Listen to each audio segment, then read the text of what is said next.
cash a meal. And do it through the pain, I don't need a pill. And life gon' get me down, but it won't break my will. Cause I've been chasing this so long, I can't give up. I won't give in, been through too much. I done prayed for the money, I done prayed for the fame. I done prayed that I will make a sacrifice and play this game. I done prayed that my life would never be the same. I done prayed that I will make it bring glory to my name. Ladies and gentlemen, before we get started, this podcast is brought to you by Final Form Supplements. Final Form Supplements is a supplement brand with honesty labeling. So the labeling in supplements is Wild Wild West. Sometimes labels aren't honest. They have things in there that's on in there. We don't have to worry about that with Final Form Supplements. We got everything you need from protein powder, creatine, skin care, soap for your skin, handcrafted soap, and we have all kinds of things. Go to finalformsubs.com, that's S-U-P-P-S, finalformsubs.com, use promo code COACHSTRIB, all caps, no space, get 10% off your order, and make sure you like, comment, subscribe on whichever video you're watching here at Ivy Talks Podcast Network, and enjoy the show.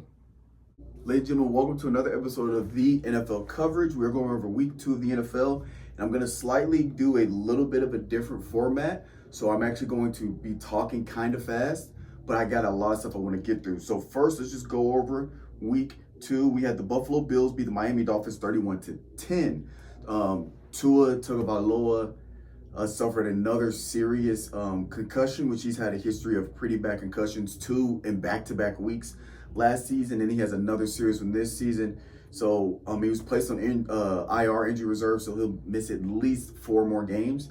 And you know, people are talking about him needing to retire. We don't know if he wants to retire, if he's going to retire, what the Dolphin organization is going to do, what the NFL is going to do. But that is a huge blow for the Miami Dolphins. Saints, Cowboys. Cowboys get absolutely manhandled by the Saints. And again, we talked about last week where this was going to be a test for the Saints. I want to see if the Saints are legit, because their win over the Panthers, while it was a good win, it's also the Panthers. They score 44 points on that Dallas defense, and they only gave up 14 points to that Dallas offense. So I think the Saints are legit. Again, it's a little too early for me to say just yet, even though they beat the Dallas Cowboys, because we don't know if Dallas Cowboys are legit or at least consistent this season. So we're still going to wait, but the Saints are looking good. Some would say Saints look the best right now, because we'll talk about the 49ers a little later. Ravens lose to the Raiders 26-23. Ravens are 0-2, so they're having a rough start to their season, as they are looking at potentially being a favorite, to one of the favorites to go to the Super Bowl. New York Commanders win 21-18. Panthers lose to the Chargers 26-3. The Green Bay Packers beat the Colts 16-10. The 49ers lose to the Minnesota Vikings 23-17. Like I said last week, the 49ers look like the best team in the NFL. Now they don't. I think the Saints look the best. They've at least played the best 2 games in a row. That Saints defense is looking phenomenal, as well as their offense just putting up points. So the 49ers kind of had a little bit of like a hiccup game, but we'll see how they do as we move on. The Browns beat the Jaguars 18-13. Patriots lose to the Seahawks 23-20 in OT. Jets beat the Titans there down at the end. It was a pretty close game, but then the Jets get it done. Aaron Rodgers gets his first win as a Jets player, and I'm just happy that he's played 2 games. He's starting to get back in the groove. He is he's not hurt. I won't necessarily say he's injury-free. He might be having a little bit of here and here, but he's not hurt. Having an injury and being hurt, 2 different things. But he's making it through games. Bucks beat the Lions 20-16. Again, Bucks might be another team that could potentially be quietly good this season. We'll see, because people aren't really talking about the Bucks much, but the Bucks are 2-0, and they won 20-16 over a good Lions team. Cardinals beat the Rams 41-10. Shout out Marvis Harris. I want to get his name right because I almost butchered it. I believe it's Marvin. Yeah, Marvin Harrison Jr., who had 4 catches, 130 yards, 2 touchdowns, and that was in the first quarter. I don't even know if he played the rest of the game, but he had that in the first quarter, and they played absolutely phenomenal. The Steelers beat the Broncos 13-6. Kansas City beats the Bengals 26-25, but a nail biter down there at the very, very end. Houston gets it done against the Bears, barely 19-13. And the Eagles lose to the Falcons. Again, a tight game there at the end. Eagles take that L. So now real quick, I want to go over the standings, and I'm not 100% sure if I want to do AFC and NFC separately, if I want to just do the overall rankings, because there are a bunch of divisions. But for right now, let's just go over each division. And if I think it's taking too long or it's too much, we'll just go over overall rankings. But the divisions matter when it comes to playoffs, so I do kind of want to separate it. But anyway, let's get straight into it. AFC East, Bills at number 1 spot, Patriots are 2, Jets are 3, Dolphins are sitting there 4. Obviously, Patriots, Jets, and Dolphins, they're all tied 1-1 in record. So obviously this is going to move around as the season goes on. So there's going to be a lot of ties here. Pittsburgh Steelers are number 1 in the AFC North. Browns are number 2, and the Bengals and Boston are last at 0-2. Houston number 1 AFC South, and Titans, Jags, and Colts are all 3 are 0-2. So Houston's looking probably like the clear-cut winner there, with off to a good 2-0 start. Los Angeles Chargers, Kansas City Chiefs. Chargers 1, Chiefs 2. They're obviously 2-0 tied. And then the Raiders are 3 at 1-1. Denver Broncos are 0-2. They're sitting last. Moving on to NFC, Washington Commanders, Eagles, and the Cowboys are all 3 1-1. And then the Giants are 0-2 there at the bottom. Vikings 2-0, sitting at the 1 spot in the NFC North. Detroit Lions 1-1. Chicago Bears 1-1. And Green Bay Packers 1-1. NFC South, Saints and Bucks are 2-0. Saints 1, Bucks 2. Atlanta Falcons 3 at 1-1. Carolina Panthers last at 0-2. And NFC West, Seahawks 2-0 at the 1 spot there. Arizona Cardinals 1-1. 49ers 1-1. And then the LA Rams finish out at 0-2 in the NFC West. Now, what I want to also do is go over some statistical leaders, kind of the same format I do for the WNBA and the NBA coverage. Just go over some statistical leaders, and then we'll talk about games. We'll briefly go over the matchups for week 3, and then go over maybe a couple games that I probably will have my eyes on, or I think will be interesting.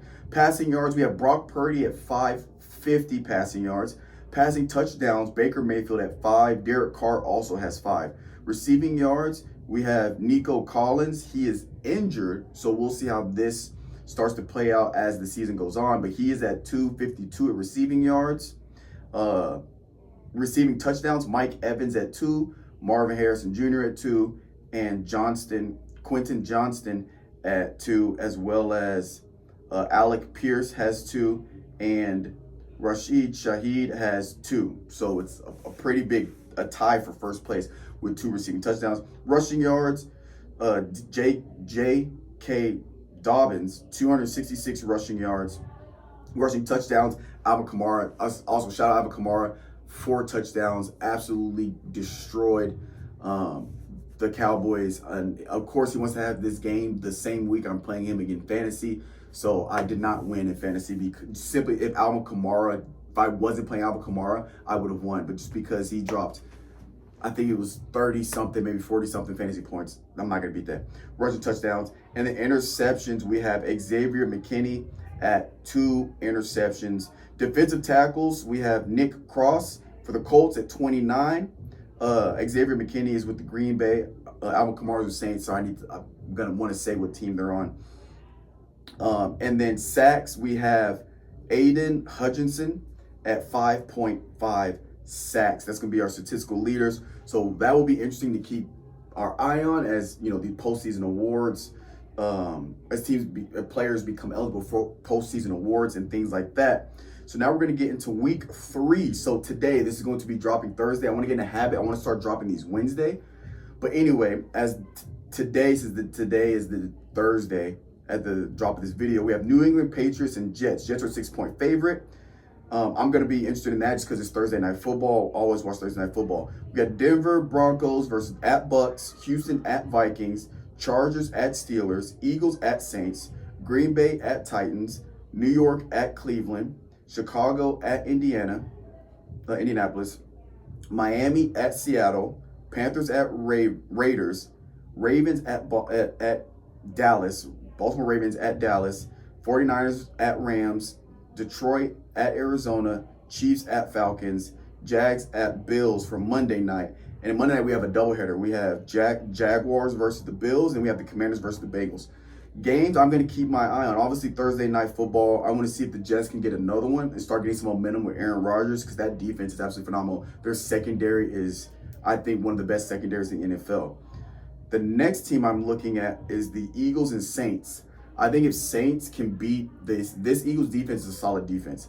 If the Saints can score how they've been scoring so far, then I think the Saints are going to be, I think that will almost, for me, solidify the Saints as being that top team that everybody's going to trying to beat. But I'm curious to see if the Eagles can turn it around and start getting some mojo going, because after this game, they'll be 1-2. And the Saints can start their season off going 3-0. Obviously, Titans games, I'm always interested in seeing how that goes down.